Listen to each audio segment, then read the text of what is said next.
നാട്ടിൽ നിന്ന് അച്ഛൻ അയച്ച പാർസലാണേ, നമുക്ക് പൊട്ടിച്ചാലോ? വെടിയുണ്ടകളെ പോലും ചെറുക്കാൻ പറ്റുന്ന രീതിയിലായിരിക്കും അച്ഛന്റെ പാക്കിംഗ്. അതുകൊണ്ട് നമുക്ക് കത്തി, മടാള്, അരവക്കത്തി എന്നിവയുടെ സഹായം തേടാം. എന്റെ അളിയ അങ്ങനെ അവസാനം അത് തുറന്നു. എന്നാ നമുക്ക് തുടങ്ങിയാലോ? ആദ്യം ഓടിന്റെ ഒരു ഉരുളി.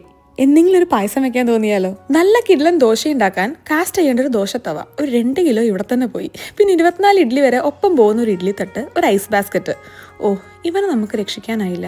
ഇങ്ങോട്ടുള്ള യാത്രയുടെ ഇടയിൽ എപ്പോഴും അവനൊരു 16 കഷ്ണമായി പോയി. പിന്നെ പാലട മിക്സ്, മല്ലിപ്പൊടി, മുളക് പൊടി, മഞ്ഞപ്പൊടി, കൊടംപുളി, പുളി, പിന്നെ ഏലക്ക. അതോടുകൂടെ ഈ ഒരു പാർസൽ ഇവിടെ കാലിയായി. ഇനി ഇതൊക്കെ വാങ്ങിക്കണമെങ്കിൽ നാട്ടിൽ പോണ്ടേ എന്ന തോന്നലാണ് എന്നെ ഇത്രയും വലിയൊരു ആക്രാന്തിയാക്കിയത്. സാമ്പാർ പൊടി ഇട്ട് ചിക്കൻ കറി ഉണ്ടാക്കിയ ഒരു ചരിത്രം എനിക്കുണ്ട്. അതുകൊണ്ട് നമുക്ക് എല്ലാം ഒന്ന് ലേബൽ ചെയ്യാം. ഇതിന് ഏകദേശം ഒരു 1.5 കൊല്ലത്തിനുള്ള സ്റ്റോറിംഗ് ആണ്. കഴുകി വൃത്തിയാക്കി ഉണക്കി ലേബൽ ചെയ്ത എയർ ടൈറ്റ് കണ്ടെയ്നറിൽ, ഓ ഇത്ര ഡിസ്ക്രിപ്ഷൻ ഒരു കുപ്പിക്ക് എന്തേലും ആവട്ടെ, അതിൽ നമുക്ക് പൊടികളെല്ലാം ഇട്ട് വെച്ച് 1 കൊല്ലത്തേക്ക് എടുത്തു വെക്കാം. അങ്ങനെ ആ പണി കഴിഞ്ഞു.